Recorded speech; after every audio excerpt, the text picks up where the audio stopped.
ଚାହୁଁ ଚାହୁଁ ଦୀର୍ଘ 7 ବର୍ଷ ବିତିଗଲାଣି। ପୁଅର ଫେରିବା ବାଟକୁ ଅନେଇ ମା ଆଖିରୁ ପାଣି ଶୁଖିଗଲାଣି। ଏଇ ବର୍ଷ ପୁଅ ଆସିବ ବୋଲି ମା'କୁ କଥା ଦେଇଥିଲା। ହେଲେ କୋଉଠି ଥିଲା କେଜାଣି ଏ କରୋନା ରୋଗ ରାକ୍ଷସ ପରି ମାଡ଼ି ଆସିଲା। ଜୀବନର ସବୁ ଗତିପଥକୁ ନଦୀର ମୋଡ଼ ପରି ବଙ୍କା କରିଦେଲା। ଆଜି ପୁଅର ବାଟ ଚାହିଁ ବସିଥିବା ମା ଏ ରୋଗ ବିଷୟରେ ଜାଣୁ ଜାଣୁ ଭୋ ଭୋ ହୋଇ କାନ୍ଦି ଉଠିଲା। କିଏ ବା ବୁଝିବ ସେ ମା'ର କୋହ, ଯିଏ ବର୍ଷ ବର୍ଷ ଧରି ଅନେଇ ବସିଛି ପୁଅର ଫେରିବା ବାଟକୁ। ଦିନ ପରେ ଦିନ ବିତି ଚାଲୁଥାଏ। ସକାଳୁ ସଞ୍ଜ ଯାଏ ଦାଣ୍ଡରେ ବସିଥାଏ ମା। କାଳେ ତା ଗଳାରେ ମାଳି ନିଧନ ଶଙ୍ଖାଳି ଆସିବ, ଆଉ ତାକୁ ଟିକେ ଛାତିରେ ଜାବୁଡ଼ି ଧରି ଗେଲ କରିବ। ହେଲେ ତାର ଆଶା ଆଶାରେ ରହିଯାଉଥିଲା। ଲୋକଙ୍କଠୁ ଏ ରୋଗ ବିଷୟରେ ଶୁଣି ନିଜକୁ ସମ୍ଭାଳି ପାରୁନଥାଏ ସେ। ଏଇ ଭିତରେ ଗାଁ ଭିତରୁ ଜଣେ ଲୋକ ତାକୁ ଡାକ ପକାଇଲା। ବୁଢ଼ୀ ମା'ଟି ପୁଅ ଆସିଲା ବୋଲି ଭାବିକି ଦୌଡ଼ି ଦୌଡ଼ି ତା ପାଖକୁ ଗଲା। ଆଉ ପଚାରିଲା, କ'ଣ ପୁଅ ମୋ ଧନ ଆସିଲାଣି କି? ହେଲେ ସେ ଲୋକଟି ମନା କରିବାରୁ ବୁଢ଼ୀ ମା'ର ମନଟା ମାଟି ହାଣ୍ଡି ପରି ଭାଙ୍ଗିଗଲା। ହେଲେ ସେ ଲୋକଟି କହିଲା କି ତୋ ପୁଅ ଆସିନି, ତାର ଫୋନ୍ ଆସିଛି, ନିଅ କଥା ହୁଅ। ବୁଢ଼ୀ ନିଜ କାନିରେ ହାତ ପୋଛିକି ଫୋନ୍ଟି ହାତରେ ଧରିକି କାନ ପାଖରେ ଦେଇକି ଧନ ବୋଲି କହିଛି କି ନାହିଁ ଫୋନ୍ଟା ସେପଟୁ କଟିଗଲା। ବୁଢ଼ୀ ଧନ ଧନ ବୋଲି କହୁଥାଏ, କିନ୍ତୁ ସେପଟୁ କିଛି ଶବ୍ଦ ଆସୁନଥାଏ। ଲୋକଟି କହିଲା, ମାଉସୀ ଫୋନ୍ କଟିଗଲା ବୋଧେ, ରୁହ ଆଉ ଥରେ ମୁଁ ଲଗଉଛି। ହେଲେ ଯେତେ ଥର ଲଗେଇଲେ ମଧ୍ୟ ଫୋନ୍ ଲାଗିଲାନି। ବୁଢ଼ୀ ଆଖିରେ ଲୁହ ଆସିଗଲା। କୋହରେ ତା ଛାତି ଥରି ଉଠିଲା। ଅଜଣା ଭୟରେ ତା ହାତ ଗୋଡ଼ ଥଣ୍ଡା ପଡ଼ିଗଲା। ବୁଢ଼ୀ ଭାବୁଥାଏ, ମୋ ପୁଅର କିଛି ହେଇନି ତ?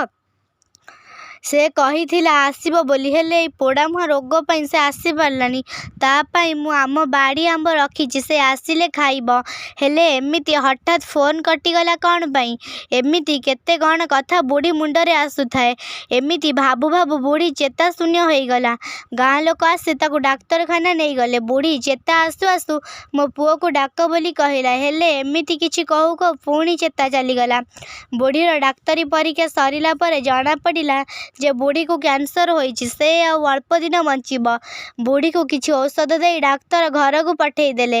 ବୁଢ଼ୀ ଘରେ ପହଞ୍ଚିଛି କି ନାହିଁ ସାଙ୍ଗେ ସାଙ୍ଗେ ହାଣ୍ଡିଶାଳେ ରଖିଥିବା ଦହିକୁ ଯାଇ ଦେଖିଲା, ଦହିରେ ପୋକ ସାଲୁବାଲୁ ହେଉଥାନ୍ତି। ବୁଢ଼ୀ ବହୁତ ଶ୍ରଦ୍ଧାରେ ଦହି ରଖିଥିଲା ତା ପୁଅ ଆସିଲେ ଖାଇବ ବୋଲି। ହେଲେ ପୋକ ହୋଇଯାଇଥିବା ଦେଖିକି ବୁଢ଼ୀ ମନେ ମନେ ବହୁତ ଗାଳି କଲା ସେ ପୋକକୁ। ଆଉ ସେ ଦହି ହାଣ୍ଡିକୁ ନେଇ ପୋଖରୀରେ ଫୋପାଡ଼ି ଦେଲା। ରାତି ପାହି ସକାଳ ହେଲା। ବୁଢ଼ୀ ଦୁର୍ବଳରୁ ଚାଲି ପାରୁନଥାଏ। ବହୁତ କଷ୍ଟରେ ଉଠି ପଡ଼ିଶାରେ ଥିବା ଘରକୁ ଡାକ ପକାଇଲା, ଏ ଝିଅ ଟିକେ ଦହି ଦେବୁ, ମୋ ପୁଅ ଆସିଲେ ଖାଇବ। ପଡ଼ିଶା ଘର ବହୁତ ରାଗିଗଲେ, କାହିଁକିନା ବୁଢ଼ୀ ସବୁଦିନ ଏମିତି ଦହି ମାଗେ ଆଉ ତା ପୁଅ ଆସେନି, ଆଉ ସେ ଦହିକୁ ନେଇ ଫିଙ୍ଗି ଦେଉଥାଏ। ବୁଢ଼ୀ ଆସେ ମନ ଊଣା କରିକି। ଆସିଲା ଘରକୁ, ଆସିକି ଦାଣ୍ଡ ଦୁଆରରେ ବସିଲା। ମନେ କେତେ ଦିଅଁ ଦେବତାକୁ ମାନସିକ ରଖିଥାଏ, ଆଉ ବେଳେବେଳେ ତାଙ୍କ ଉପରେ ଅଭିମାନ ବି କରୁଥାଏ। ପୁଅ ବି ସେପଟେ ଘରକୁ ଆସିବ ବୋଲି ବ୍ୟସ୍ତ ହେଉଥାଏ। ମା'ର ହାତରନ୍ଧା ଟିକେ ଖାଇବ ବୋଲି ତା ମନ ବ୍ୟାକୁଳ ହେଉଥାଏ। ମା' କଥା ଭାବୁ ଭାବୁ ତାର ମନେ ପଡ଼ିଗଲା ଛୋଟବେଳର କଥା। ବାପା ଚାଲିଗଲେ ପରେ ତା ମା' କେତେ କଷ୍ଟ ନ ସହିଛି, କେତେ ଖୁଣ୍ଟା ଶୁଣିଛି ଗାଁ ଲୋକଙ୍କଠୁ। ତା ପାଠ ପଢ଼େଇବ ବୋଲି ଯାଇକି ଘର ଘର ବୁଲି ନିଜେ ରାତିରେ ଉପାସ ରହି ମୋତେ ଖୁଆଇଛି। ମୋ ପାଇଁ ସେ ଖଣ୍ଡେ ଭଲ ଶାଢ଼ୀ ବି ପିନ୍ଧି ପାରିନି। ହେଲେ ମୁଁ ପାଠ ପଢ଼ିକି ଚାକିରି ପାଇଲି ବୋଲି ଆଜି ତାକୁ ଟିକେ ଜଣେଇ ବି ପାରୁନି। ଏଇ ଲକଡାଉନ ମୋ ମା' ମୁହଁର ହସକୁ ଦେଖେଇ ଦେଲାନି ମୋତେ। ଆଜି ମୁଁ ଘରକୁ ଯାଇଥିଲେ ମୋ ମା' କେତେ ଖୁସି ହେଇଥାନ୍ତା। ତା ଦେହରେ ମୁଁ ନୂଆ ଶାଢ଼ୀଟାକୁ ପକେଇ ଦେଇ ତା କୋଳରେ ଟିକେ ଶାନ୍ତିରେ ଶୋଇକି ମନ ଭରି କାନ୍ଦିଥାନ୍ତି। ଆଉ ମୋ ମା' ମୋତେ ଉଠେଇ ତା ପଣତ କାନିରେ ମୋ ଲୁହ ପୋଛି ଦେଇଥାନ୍ତା। ଏତିକି ଭାବୁ ଭାବୁ ନିଦ ଲାଗିଯାଇଛି ପୁଅକୁ।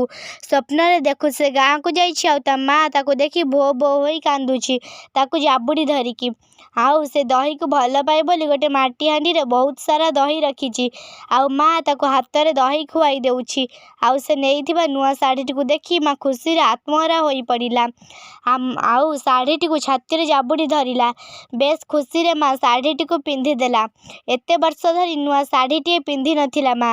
ନୂଆ ଶାଢ଼ୀଟାକୁ ପିନ୍ଧି ମା' ଠିକ୍ସେ ଚାଲି ପାରୁନଥାଏ, ତଥାପି ମୋ ମନ ରଖିବା ପାଇଁ ପିନ୍ଧିଦେଲା। କେଜାଣି ମନେ ମନେ କ'ଣ ଭାବି ମୁରୁକି ମୁରୁକି ହସୁଥାଏ ସେ, ଆଉ ମୋ ମୁହଁକୁ ଚାହିଁ ରହିଥାଏ। ଆଉ ମୋତେ କହିଲା, ବାବାରେ ତୋ ବାପା ଗଲା ଦିନଠୁ ଭଲ ଶାଢ଼ୀ ଖଣ୍ଡେ ପିନ୍ଧି ନଥିଲି, ଆଜି ପିନ୍ଧିଲି। ଲୋକଙ୍କ ପାଲଟା ଶାଢ଼ୀ ପିନ୍ଧି ଦିନ ଯାଉଥିଲା।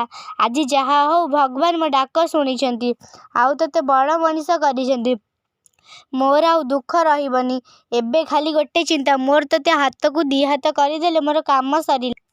ମା ମନରେ ଏତେ ଖୁସି ମୁଁ ପ୍ରଥମ ଥର ପାଇଁ ଦେଖିଲି। ଏତିକି କହୁ କହୁ ମୋବାଇଲ ଆଲାର୍ମଟା ବାଜି ନିଦ ଭାଙ୍ଗିଗଲା। ମୁଁ ବିଶ୍ୱାସ କରିପାରିଲିନି କି ଇଏ ସବୁ ସ୍ୱପ୍ନ ଦେଖୁଥିଲି ବୋଲି। ଆଜି ମାଆକୁ ଦେଖିବାକୁ ବହୁତ ଇଚ୍ଛା ହେଉଥିଲା, ହେଲେ ଏଇ ଲକଡାଉନ ଭିତରେ ଜୀବନ ବାଟ ପୁରା ଓଲଟପାଲଟ ହେଇଯାଇଥିଲା। ନା ଅଛି ଗାଡ଼ି ମଟର ଚଳାଚଳ, ନା ଅଛି ରେଳ, ଘରୁ ବି ବାହାରି ହେଉନଥାଏ। ଟିଭି ଖୋଲିଲେ ସେଇ କରୋନାର ତାଣ୍ଡବ ଲୀଳାର ଖବର। ମୁଁ ସିନା ଏଠି ବଡ଼ ଘରେ ଖୁସିରେ ରହିଛି, ହେଲେ ମୋ ମା ସେଠି ଭଙ୍ଗା ଘରେ କେମିତି ଥିବ? ଖରା ବର୍ଷା ଶୀତ କାକର ସହି କ'ଣ କରୁଥିବ ସେ? ଦୀର୍ଘ 7 ବର୍ଷ ହେଲା ତାକୁ ଦେଖିନି। ଏବେ ଯିବାକୁ ବାହାରିଥିଲି, ହେଲେ କରୋନା ମୋ ଗୋଡ଼ ବାନ୍ଧି ଦେଇଛି। ନିଜ ଲୋକଙ୍କୁ ବି ଟିକେ ଛୁଇଁ ହେଉନି। ଜୀବନର ଖେଳରେ ଏମିତି ପରିସ୍ଥିତି ଆସିବ ବୋଲି କେବେ ଭାବିନଥିଲି। ମୋ ମା ମୋତେ ବହୁତ ଖୋଜୁଥିବ, ହେଲେ କ'ଣ କରିବି? ମୁଁ କେମିତି ଯିବି?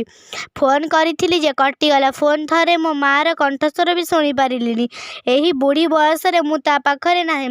ଧିକ ମୋ ପୁଅ ପଣିଆକୁ। ଆଜି ତା ପାଖରେ ମୁଁ ନଥିଲେ ସେ ବହୁତ ଖୁସି ହେଇଥାନ୍ତା। ଭାବୁଛି ମାଆକୁ ମୋ ପାଖକୁ ନେଇ ଆସିବି ଘରକୁ ଗଲେ, ହେଲେ ସେ କ'ଣ ଶୁଣିବ? ମୋତେ ଆହୁରି ବୁଝେଇବ। ନିଜ ଘର କ'ଣ କେହି ଖାଲି କରନ୍ତି? ଏଠି ପରା ତ ବାପାଙ୍କ ସ୍ମୃତି ଅଛି, ତାଙ୍କୁ ଛାଡ଼ି କ'ଣ ମୁଁ ଯାଇପାରିବି? ସତରେ କେଡ଼େ ଅଜବ କଥା ନା, ଏବେ ଦୁନିଆରେ କେତେ କ'ଣ ହୋଇଯାଉଛି, ହେଲେ ମୋ ମାଆକୁ ଦେଖନ୍ତୁ, ନିଜ ସ୍ୱାମୀଙ୍କ ମୃତ୍ୟୁର ଏତେ ଦିନ ପରେ ବି ତାଙ୍କ ସ୍ମୃତିକୁ ଛାଡ଼ି ଯିବାକୁ ସେ ନାରାଜ। ସତରେ ଅଜବ ଏ ଦୁନିଆ। ଏତିକି ଭାବୁ ଭାବୁ ହଠାତ୍ ଗାଁର ରାଜୁ ଦାଦାଙ୍କ ଘରୁ ଫୋନ୍ ଆସିଲା। ଆଉ ମୁଁ ହାଲୋ କହିଛି, ଆଉ ସେ